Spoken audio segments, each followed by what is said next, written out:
Esta hora de la mañana está en la cabina de Radio Panamá el expresidente Martín Torrijos. Presidente, buenos días, bienvenido. Buenos días, Leonardo. Buenos días, Manolo, José María. Gracias por la invitación. Gracias por acompañarnos.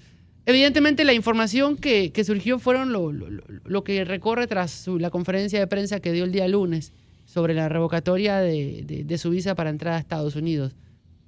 ¿Afecta algo en esto a Martín Torrijos? ¿Afectan algo esto las visiones de futuro que tiene Martín Torrijos en estos momentos? No, para nada. Hombre, es que yo creo que el mensaje no era para mí. Yo creo que a través de este mensaje, es un mensaje para el resto de los panameños, del hecho de que la Embajada de los Estados Unidos no va a tolerar las críticas al gobierno panameño sobre las relaciones con los Estados Unidos. No es un tema que me afecte a mí en lo personal. Yo creo que ese era el mensaje, un mensaje que trata de amedrentar a los panameños para que no se expresen sobre las críticas, observaciones y demandas que podemos tener por la firma de un acuerdo entre los Estados Unidos y Panamá por parte del gobierno del presidente Mulino. Que esas han sido las críticas nuestras, porque esos acuerdos, a mi juicio y a juicio de muchos panameños, son violatorios no solo del Tratado de Neutralidad, sino también de las normas de nuestra Constitución, ceden soberanía y eso realmente, después de tantos años de lucha, es inaceptable. La consulta que yo hago viene a raíz porque todo nace luego de que Martín Torrijos, junto a otro grupo de políticos del país, firmaran un documento por la unidad rechazando un memorándum de entendimiento firmado entre Panamá y Estados Unidos.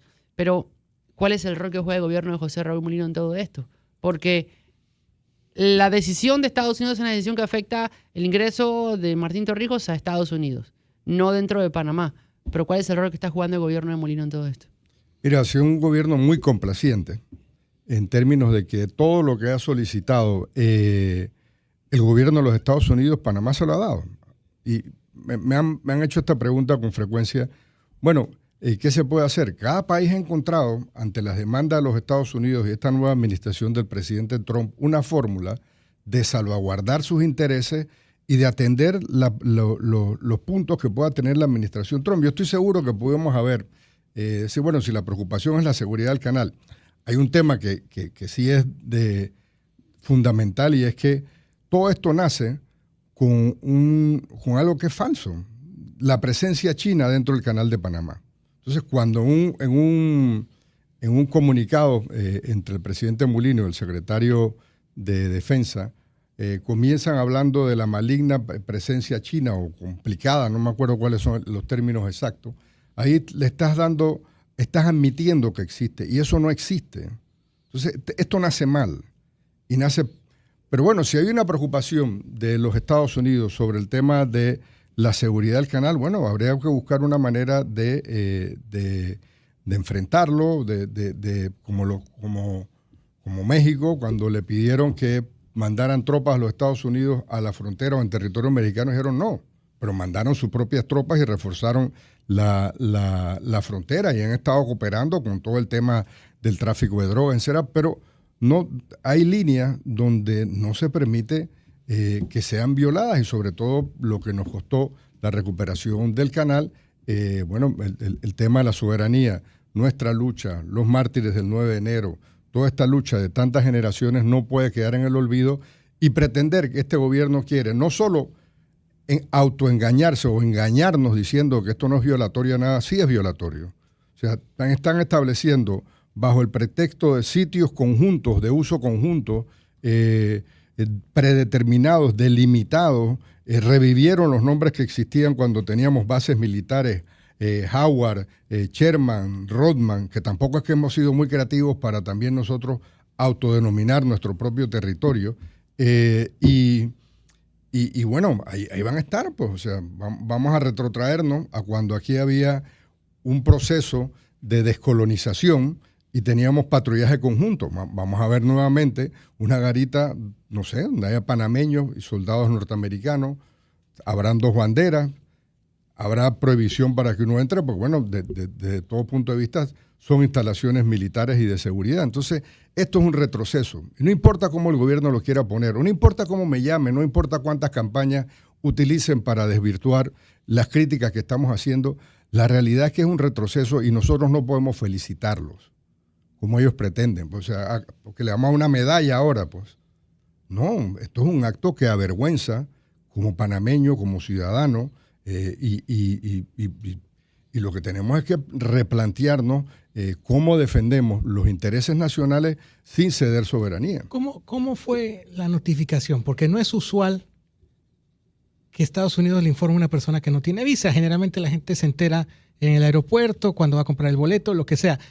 ¿Fue una comunicación oficial de la embajada? ¿Fue un infiltrado? ¿Cómo fue? Te cuento. Pues, en mi caso, no sé el caso de Lombana, pero en mi caso fue bueno, ya habíamos visto todas las críticas que se habían dado, los nombres que nos habían puesto y desde el inicio yo he criticado esto y luego coincido con la firma del documento de Unidad Nacional y Defensa de la Soberanía.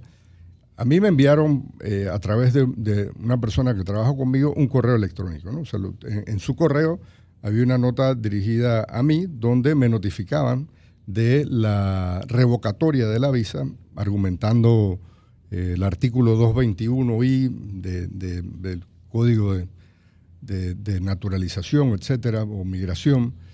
Y bueno, y eso fue. Esa es la notificación que me llegó. Eso me llegó, hombre, datos curiosos, me llega el jueves 12 de este mes, y la nota dice que era que empezaba a regir el 21 de mayo, o sea, 3 semanas después de la firma del documento, y además una semana, 10 días de que antes que yo tuve la oportunidad de viajar a ver la grabación de mi hijo a los Estados Unidos. Pero esa es, en mi caso, la fecha, los tiempos y la condición como me entero de la retirada, de la cancelación de esta visa.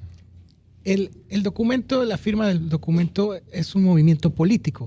A la hora hay un recurso en la Corte y a la hora de presentar los alegatos nada más llegaron 8, 3 a favor y 5 en contra. Se queda, en lo que pesa se quedó el disgusto popular. O sea, más allá del gesto de la conferencia de prensa y la firma del documento, donde se puede desarticular todo esto, pues no hubo presentación contundente de alegatos. Sí, porque al final de cuentas no solo es un tema legal, es un tema cómo se sienten los panameños.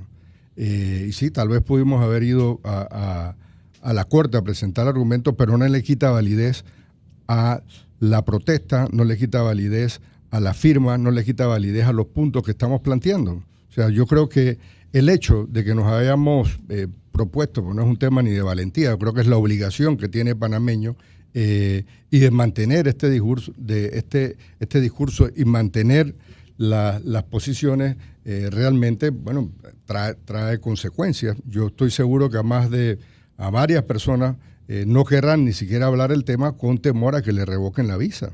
Entonces, yo creo que eso no demerita el esfuerzo, la preocupación y la denuncia permanente que hemos tenido sobre el tema de la cesión de la soberanía. ¿Se considera Martín Torrijos la única o una de las únicas oposiciones al gobierno de José Raúl Mulino? No, yo creo que la lista de los excepcionados es muy grande. Creo que un porcentaje mayoritario de la población panameña hoy día tiene de alguna forma arrepentimiento de las elecciones. O sea, no pretendo monopolizar. Hay otros dirigentes políticos y no políticos que hoy día están preocupados por las consecuencias de un gobierno que realmente no escucha y que nos está llevando a una confrontación innecesaria y que al final de cuentas no puede ser la imposición lo que reemplace el diálogo, y este gobierno ese es el camino que ha emprendido. Oiga, expresidente Torrijos, desde el mismo gobierno, tan pronto usted emitió opinión sobre el tema de el memorando de entendimiento, la narrativa ha sido que durante su administración se firmaron varios acuerdos con Estados Unidos. Y sí, esa ha sido la narrativa gubernamental para enfrentar los planteamientos en este sentido. Pero solo leen una parte, no leen la parte inicial, que es lo que describe de qué se trataba. Uno fue el Plan Mérida, que era una iniciativa de México hasta Panamá, de coordinación contra el narcotráfico, lavado de dinero. Incluso bajo ese plan nos pagaban. En este caso, bueno, se inventaron, en el caso de lo que han firmado y lo que aspira a los Estados Unidos en este momento, ahora han justificado el costo neutro para que los barcos de las Fuerzas Armadas de los Estados Unidos no paguen peaje. Allá nos pagaban. Allá había un compromiso de desembolso de $2 millones y tenía un punto de entrada, un punto de salida y uso específico. No había un tema que se llama y otras misiones que no está definido. Eso es peligrosísimo. En el otro también eran temas de intersección, eran temas de lucha contra el lavado de dinero. Entonces yo creo que este tema de tratar de alguna forma decir, bueno, tú no tienes la autoridad para señalar nada, porque tú lo firmaste. Yo no firmé nada igual a los de ellos. Yo no disfracé una base. Yo no firmé nada con lo cual nadie recibió un país con la presencia militar extranjera cuando yo salí de mi gobierno. No había ningún sitio donde habían dos banderas. No había ningún sitio donde no pudieran entrar los panameños. Ese retroceso es producto y será parte de las consecuencias de este gobierno de José Raúl Mulino. Entonces ellos están tratando de mezclar los temas que no son comparables de ninguna forma. Es más, lo he dicho y lo reitero, yo no hubiera firmado un documento como lo que ellos firmaron. Como panameño, como hijo de Omar Torrijos, como expresidente de la República, no lo hubiera hecho. Hubiera buscado una forma de atender las preocupaciones sin ceder soberanía. ¿Se dejó intimidar el gobierno por las bravuconadas del señor Trump? No sé, habría que preguntarles a ellos si ellos están satisfechos con lo que firmaron, la verdad. Yo creo que no. Yo creo que ese cuento de que logramos lo que se puede, todo el tiempo es lo mismo. O sea, y te lo paso al plano nacional. Ellos dijeron que si la ley de la Caja del Seguro Social no se aprobaba como ellos la habían puesto, que era una fórmula perfecta, casi divina, la vetaban. Y terminaron no vetándole y después quedaron diciendo, bueno, fue lo que se podía lograr. Sí, es cierto, las leyes son las que se pueden lograr, pero no era la posición de principio. Es como todo, o sea, el propio gobierno y el presidente de la República todo el tiempo se va limitando las posibilidades de actuación porque siempre pone plazos fatales. No hago esto, imposible tal cosa, no me siento. No, o sea, él mismo se va limitando las posibilidades que uno tiene de maniobra, de entendimiento, de buscar soluciones como presidente de la República. Entonces, bueno, es muy contradictorio todo lo que están haciendo y todo lo que dicen y finalmente lo que hacen. Presentan un presupuesto y dicen, este va a ser el presupuesto más austero de la historia. Y resulta que fue un presupuesto con un par de cientos de millones menos que el que había presentado Nito, que todos sabíamos que era el presupuesto más irreal que se ha construido en este país. Entonces ahora, un par de meses después, con este mismo presupuesto llegan hay 1.900 millones de recortes presupuestarios. Entonces, ¿de qué estamos hablando? No es lo que se dice, es lo que se hace. Y este gobierno no tiene mucha credibilidad en eso. Ayer Manolo le preguntaba, cuando estuvo aquí el director de Finanzas y Administración de la Caja de Seguro Social, César Herrera. El lunes. ¿Fue el lunes? ¿No fue ayer? Fue el lunes, ¿no? Bueno, estuvo aquí ayer durante ayer. Y Manolo le preguntaba porque Herrera decía, logramos aprobar la nueva ley de la Caja de Seguro Social. Y con esta ley están los fondos que se necesitaban para pagar las pensiones y jubilaciones. Y Manolo le preguntaba, pero esa plata la pone el Ejecutivo. Si no estaba la ley, el Ejecutivo tenía que seguir poniendo igual la plata. Es decir, ¿cree usted que lo que se ha hecho con esta nueva ley es maquillar un procedimiento que ya se hacía, que era a través de otra ley aprobar traspaso de fondos para que la Caja siga sobreviviendo y no buscar una solución definitiva al tema seguro social en el país? Mira, yo no sé si en el Seguro Social hay soluciones definitivas como se plantea, porque cada cierto periodo hay que estar haciendo ajustes, y esa es la realidad. Y también es cierto que la plata se terminaba las reservas y que el Estado ya estaba poniendo dinero y que de alguna forma u otra la fusión de los fondos, aunque se tengan en programas separados, le da flujo de caja al gobierno para no tener que sacar del otro lado. Pero entiendo, y no he entrado, he conocido la ley, pero no he entrado tan a profundidad como debiera o quisiera, que de todos modos hay un compromiso de los $1.000 millones, ¿no? De los 990 y tantos o 60 y tantos millones de dólares que le iban a poner. Bueno, eso sería bueno que se aclarara, ¿no? Porque ¿dónde están esos fondos? O sea, y con esta restricción del gasto de 1.900 millones y ese compromiso, bueno, tal vez sea a partir del próximo año. Esos son los temas que habría que tendrían que aclarar ellos. Pero vuelvo y repito, es una cosa lo que dicen y otra la que terminan haciendo. ¿Es la nueva ley del Seguro Social tan mala como muchos la critican o tan buena como el gobierno lo dice? Mira, yo sí puedo entender que es la ley que se pudo lograr. Y en materia de seguridad social no hay una ley perfecta. Y no es todo lo que quiera el gobierno y no todo lo que quieran los otros grupos. Sí, esa ley fue la que se pudo lograr. Tal vez, y ahí incluso hay una autocrítica, nosotros hicimos un proceso de consulta que a nuestro juicio fue largo, pero a lo mejor había que hacer más que una consulta, era un proceso previo de negociación para no tener que hacerla después que se aprobara la ley. Bueno, pero esas son lecciones que uno aprende con el tiempo y con el ejercicio de gobierno.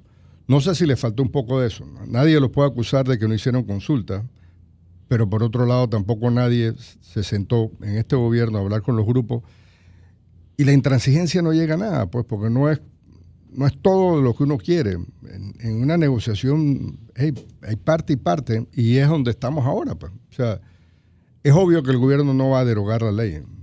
Pero tampoco la va a modificar. Pero tampoco puede ser que no la modifique, pues si hay unos temas que te pueden ayudar a solucionar los problemas y que no cambien de principio lo que el gobierno haya considerado que era positivo en esta ley, entonces no se justifica que no se pacifique el país por no tener la flexibilidad de modificar temas específicos que puedan tener de preocupación, de legitimidad o de necesarios, pues, porque hay que pacificar el país. O sea, ya tuvimos lamentablemente una persona que murió en el día de ayer, y esto después de 2 meses. No se trata de derrotar a los gremios, no se trata de derrotar a las organizaciones sociales, se trata de restablecer la educación para los niños, para nuestros jóvenes, para nuestros estudiantes. Y yo creo que ahí se confunde porque el gobierno quiere de alguna manera demostrar su fuerza, imponiéndola, y su fuerza debe ser la razón. Y el primero que debe tener la flexibilidad es quien gobierna. Y tiene que entender de que se necesita construir un espacio de diálogo para que el país pueda seguir adelante. El gobierno y varios de sus voceros argumentan que aquí lo que hay es un intento de golpe de Estado, la influencia comunista, que todo esto está siendo manipulado o movido por personas que intentan desestabilizar el orden del país. ¿Es cierto? No, yo no lo veo así. Y además, si tienen pruebas de esto, ojalá las compartan, pues, porque yo creo que no pasa por ninguna cabeza, y menos por la mía, de que puedan existir movimientos que desconozcan el orden constitucional y que traten de irrespetar la voluntad expresada dentro de las urnas. Lo que no puede ser es que el gobierno nos lleve a esta confrontación permanente de una lucha ideológica que no existía, de dividir más a la sociedad panameña, donde el que está en contra tuya es comunista. Eso ya pasó, eso era la Guerra Fría, eso lo vive en otros países. ¿Por qué nosotros queremos traer conflictos de otros países acá? Donde solamente el hecho de pensar contrario no solo te descalifica, te tratan de destruir. Eso nos lleva a una ingobernabilidad.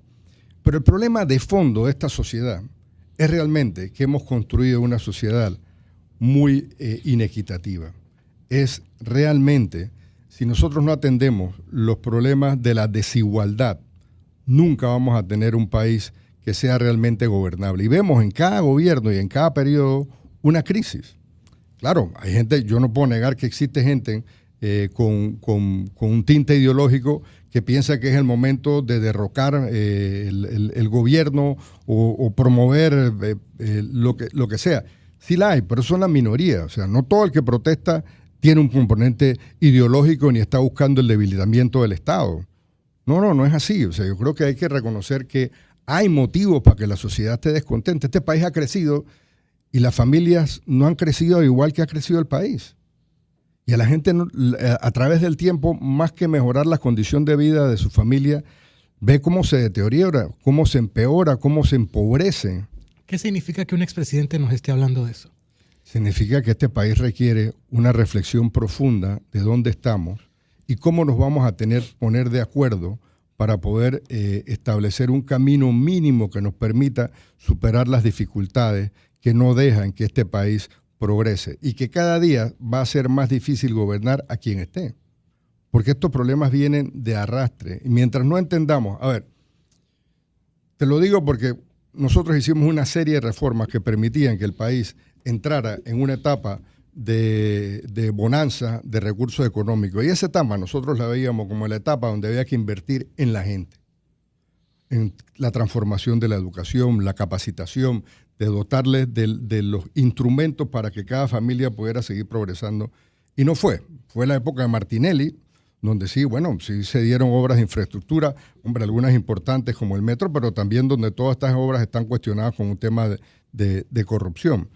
Pero esa parte de la inversión en la gente, de volver la esperanza, de ponernos de acuerdo de que la transformación del país no solo es necesaria, sino que es positiva y que devolvería la esperanza y el entendimiento y un empuje nacional sobre los temas, es lo que hace falta. Y esa reflexión, bueno, hoy le toca y tiene la responsabilidad de hacerlo el presidente Mulino y su equipo de gobierno. Y si no le entienden y se van por la confrontación, por la imposición, bueno, creo que no va a ser un periodo fácil, va a ser un periodo con muchas protestas, descontentos, pero sin embargo yo creo que obviamente debe ser y será dentro del marco de la Constitución, las leyes y la democracia, ¿no? A mí, dale, Chema. Martín Torrijos sigue en contacto con exmilitares. Sí, tengo algunos amigos exmilitares. ¿Es cierto que Mulino se está rodeando de exmiembros de la Fuerza de Defensa para sus asesorías, para la fuerza pública, etcétera, etcétera? Mira, no sé, honestamente no sé quién trabaja con él o no, de eso no tengo idea. Pero sí es obvio que le están dando un papel preponderante a la fuerza pública y que esto, con el tiempo, está generando odio. Ustedes ven las manifestaciones, ya son insultos que se dan contra la policía. Y todos somos humanos. O sea, este agotamiento, bueno, es no solo de quienes están protestando, es de quienes tienen el papel de poner orden, lo que están reprimiendo en un momento dado. Y ese cansancio trae consecuencias, porque se pierde el profesionalismo. Ahí yo estoy más que seguro que muchos de estos policías que están haciéndole frente a las manifestaciones que se están dando, tienen meses de no ver a su familia. No van a su casa, están acuartelados de reserva, etcétera. Entonces, claro, todo esto trae un cansancio, trae consecuencias. Entonces, es necesario un alto y que el gobierno entienda y recapacite de que este país no lo van a pacificar a punta de fuerza. Perdón, Manolo, pero para cerrar ese punto, ¿no? Aquí desde el día 1 estamos llamando al diálogo. Desde el día 1 estamos llamando al consenso y a encontrar el punto medio para poder conciliar al país y no llevarlo a un punto más crítico en torno a una crisis que aumente aún más la temperatura, aunque ya hay un muerto en Bocas del Toro. Si no hay ningún cambio en la forma que estamos viendo cómo se avanza día a día, tanto de manifestantes como de gobierno y la fuerza pública, ¿cuál sería el panorama de esto? Mira, yo voy a irme por lo positivo. Uh-huh. Ayer vimos en los medios una reunión de dirigentes magisteriales con asesores del gobierno. Bueno, ese es un primer paso. Y yo espero que este primer paso vaya dando luces a un mayor entendimiento nacional. Existían plataformas, dejamos en mi gobierno plataformas de diálogos nacionales como fue la concertación, que después del tiempo se puede haber desvirtuado. Y no tiene que ser la concertación. Inventen, o de alguna forma hay que crear, no inventar, una nueva institucionalidad donde los panameños podemos hablar de nuestros problemas sin necesidad de vernos la cara a través de la presión y las calles. En la medida que tengamos esos mecanismos de diálogo, de entendimiento, y de ahí surgieron proyectos buenos. Mira, allí hay dos documentos, dos épocas distintas. Una que sale en mi gobierno cuando reconocimos que nos había faltado en la ley del Seguro Social el tema de mejorar la atención de salud, que lo adolece esta ley. Ahí no hay nada de salud. Muy poco en los temas de salud. Hay algo administrativo a juicio del gobierno, pero en los temas de atención médica no hay. Y la mayoría de las personas, más que las pensiones, su preocupación es, hey, tengo que hacer una fila mañana, tengo que madrugar, todavía no me dan visitas con el especialista, los medicamentos están caros, en fin, siguen siendo los mismos problemas que hablamos tanto en distintos años. Entonces, esa concertación pudo elaborar 2 documentos que tienen que ver con el tema de la atención médica y eran buenos, no solo un buen diagnóstico, sino un camino a seguir. Y ese camino a seguir lo que es que comprometerse, hombre, tal vez actualizarlo y comprometerse a llevarlo, porque lo que no es justo es que todavía en este país, de los millones y millones, no tengamos, por falta de coordinación, un sistema de salud que realmente funcione, que sea humano y que las personas no tengan que pasar tantas dificultades y tantos problemas para que sean atendidos y que se mueran por la falta de atención médica. Entonces, esa es la perspectiva grande que tenemos que poner por delante y que ojalá el gobierno, teniendo, por delante 4 años, pues ya tiene 1 año, ya tiene su propia historia. O sea, mirar ahora, llegar y ahora decir, no, es que heredé esto, no, es que lo heredaste hace 1 año. O sea, ¿qué hiciste? ¿Cuál fue el camino? A lo mejor no lo podías solucionar en 1 año. Hay temas que no se solucionan ni en un gobierno. Pero tenías que tener conocimiento de lo que estaba pasando. A ti no te puede sorprender el problema del agua en el río La Villa si ya tienes 1 año. A ti no te puede sorprender los problemas del transporte si ya tienes 1 año. O sea, hay temas que se sabían desde que llegaron, pero este gobierno no los ha atendido. Y vamos a estar de crisis en crisis sorprendiéndonos o sorprendiéndose ellos de los problemas viejos que se vienen acumulando. Manolo. Oiga, en la represión policial, que yo llamo brutalidad policial, se nota un exceso enorme de fuerza, pero sobre todo contra las comunidades indígenas. Y eso es preocupante porque se está criminalizando no solo la protesta social, se está criminalizando la pobreza en este país. Y un país y el poder. E incluso aquí hemos escuchado planteamientos desde las esferas empresariales en contra del hecho de que por ser indígena no puedes tener posibilidades. Eso en pleno siglo XXI, en ningún siglo. Es horroroso y demuestra la deriva autoritaria en la que se está cayendo en este país. Y todo esto te indica que seguimos caminando a una confrontación. Cuando tú ves estos planteamientos irrespetuosos de la dignidad, la vida de cada panameño. O sea, mira, con las poblaciones indígenas hay una deuda social importante. O sea, no puede ser que una población en el mismo país tenga un promedio de vida menor al resto de la sociedad de los panameños. Mientras no atendamos esos problemas de la desigualdad, es muy difícil entender por qué, para algunos, por qué estas comunidades reaccionan como reaccionan de nuestros pueblos originarios, nuestros pueblos indígenas, y yo creo que hay que tener una sensibilidad especial con eso. Manolo, y lo otro es que, a ver, cuando me tocó gobernar, nosotros heredamos una situación en Darién, y es cierta, una situación de una frontera porosa. Teníamos el Plan Colombia, en Colombia le meten dinero, le meten equipo, tal, y nosotros, Panamá quedó fuera de esa perspectiva. Y subimos la consecuencia de que efectivamente teníamos territorio donde se filtraba la guerrilla, etcétera, la FARC, teníamos un montón de sucesos. Pero buscamos una respuesta institucional. Nos demoró tiempo, que fue construir Senafrón, entrenarlo, capacitarlo, dotarlo. Pero hay una parte más importante, hacer que la sociedad y que las comunidades de Darién les tuvieran cariño y respeto. Y eso se logró con trabajo social. A través de Senafrón, en lo que nosotros nos correspondió hacerlo, un montón de las respuestas sociales llegaban a través de ellos para que las comunidades volvieran a confiar en una presencia permanente de las fuerzas que tienen que vigilar por nuestro territorio en la frontera. Eso se está perdiendo. O sea, yo creo que esta confrontación está llevando vuelvo y repito, a generar odios, pero además a generar un ambiente donde tienen que convivir nuestras fuerzas públicas con las poblaciones a las cuales tienen que cuidarle su vida y protegerlos, ¿no? ¿Quién gana con este uso indiscriminado de gases lacrimógenas, de productos de seguridad? ¿Quién gana? Nadie. No sé si ganará el que la vende, pero las consecuencias de esto no gana nadie. O sea, esta es una sociedad, esta confrontación esta confrontación que estamos viviendo, ya no hay ganadores. O sea, justamente el proveedor, dicen que el proveedor es una persona muy cercana a Mulino y es asesor. Mira, independientemente de eso, que sí puede ser, no estoy diciendo que no. Yo creo que de este conflicto no gana nadie. Si el gobierno piensa que humillando a los manifestantes, a los gremios, va a lograr una derrota, la derrota la tiene la educación panameña, la derrota lo tienen los estudiantes que han perdido clases, la derrota lo tiene un país que requiere de avanzar en manera sincronizada en muchos temas, pues este es un solo tema.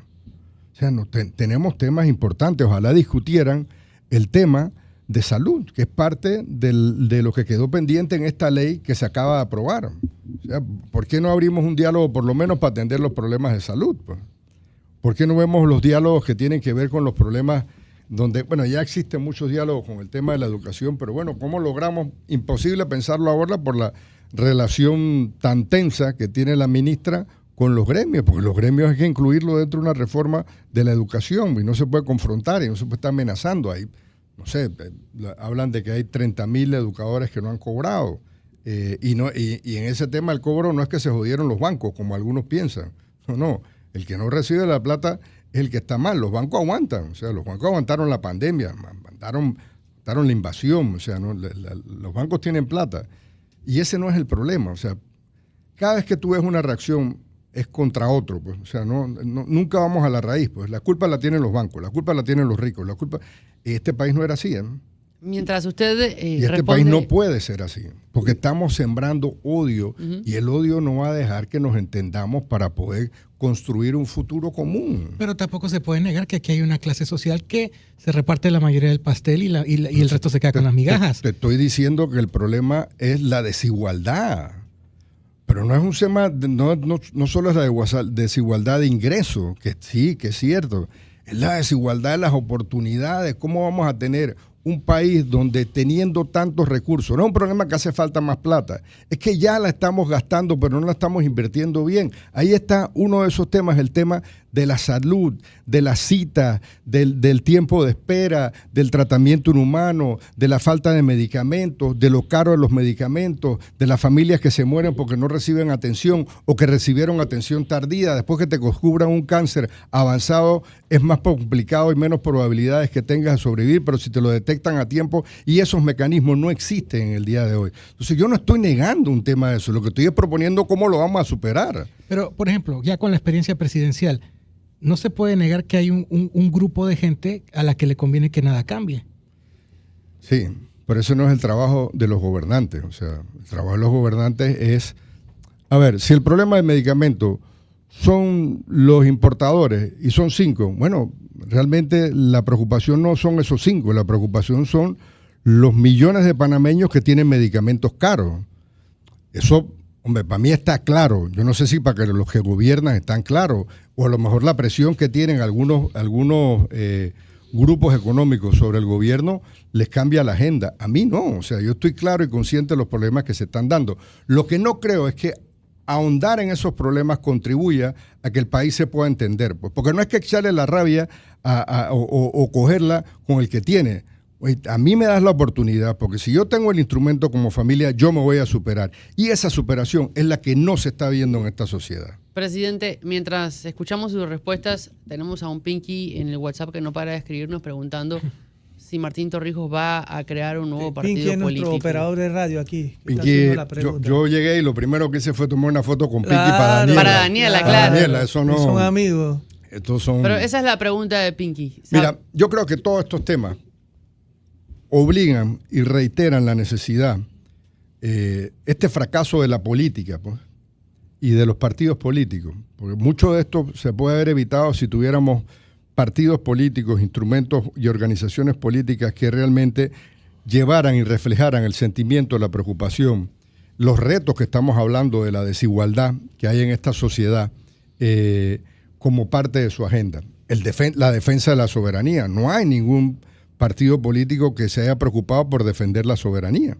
Entonces, esta necesidad nos reitera la necesidad de crear una nueva organización política que pueda poner por delante estas necesidades, estos principios, hay que tener valores para hacerlo con honestidad en la transformación que reclama la sociedad. Y sí, voy a seguir adelante, pero había considerado prudente darle un año a este gobierno para que construyera su propia historia. Y ya sabemos cuál es la historia de este gobierno. Sigue siendo la imposición, la improvisación. Entonces, bueno, ante eso sí, yo continúo con este proceso, lo haré y oportunamente pues lo anunciaré. Pero esta crisis reitera la necesidad de tener organizaciones políticas que reflejen dentro de ellas sus posiciones y que su composición amplia, buscando amplitud dentro de todos los demás de la sociedad panameña, podamos tener un nuevo proyecto que nos dé por lo menos la certeza y la esperanza de que no estamos condenados a vivir en esta mediocridad. Oiga, y además de Martín Torrijos, y se dice que el ex canciller Navarro, al que le dicen el perro, es un apodo de cariño que le puso su padre, porque siempre estaba junto a él. ¿Qué otras figuras? Hay muchas. Hay un grupo que nos hemos estado reuniendo de gente que viene del PRD. Yo creo que esta nueva organización política requiere de la buena gente de distintos partidos. No todo el que está en un partido político está descalificado. Creo que la dirección de los partidos políticos tiene una responsabilidad con lo que ha pasado y lo que está pasando, y de personas que no están dentro de los partidos políticos. Preferiría en este momento no dar nombres, no porque no los tenga, sino porque estamos viviendo con un gobierno bastante intolerante, y en su momento vamos a salir, lo vamos a plantear y vamos a recorrer el país, vamos a hacer consultas y vamos a tratar de lograr una organización que refleje realmente las preocupaciones y aspiraciones de los panameños. Aquí Pinky no deja de hablar por el Q. Manolo, esta vuelta no no tiene te funciona, audífonos, no tiene Manolo. No, pero ya audífonos, sé, pues. pero me está chateando, me está chateando. Ay, Dios. Hasta para hacerla hay que ¿Qué hacerla. dice? ahora te ven en imagen, Ni los Manolo. audífonos tiene puesto ya. Yo ¿Qué me había dice? sentido viejo cuando habló la muchacha, pero lo que a ti te ha pasado no tiene nombre. Que dice que dónde se puede inscribir con usted. Dice, no, Pinky, pero si no es por el Q, es por el chat. Aparte, Ok. la gente no domina la palabra Q, Manolo. Ok. Aproveche eso también. Ay, No, hombre, vamos, primero hay que hacer una etapa de recorrido, de consulta, de comunicación, y después poco a poco. Se verá en el transcurso de este año ese movimiento. ¿Para qué se necesita un partido más si no hay una clara diferenciación ideológica? Sí hay que diferenciación ideológica. ¿Cuál va a ser la línea ideológica? Hay un tema de preocupación por la soberanía, hay un tema de una política social que no ha llegado, que cubra a todos los panameños. Hay el tema de hacer una unidad nacional que no se refleja dentro de los partidos políticos. No voy a crear una organización política para ser igual a las que hay. Va a ser diferente desde el inicio.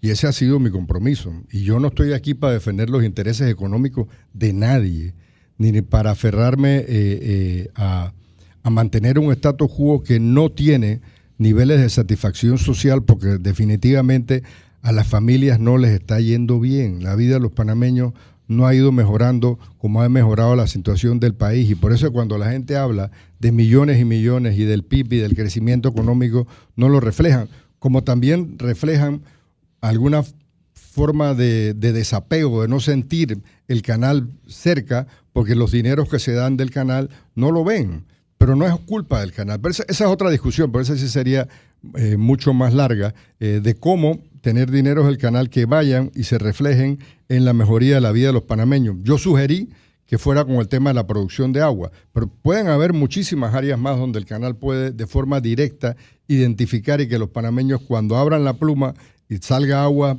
potable y que exista en muchos lugares el agua, entonces sepan que ya está. Pero no va a ser igual, o sea, no para mal lo que tenemos ya.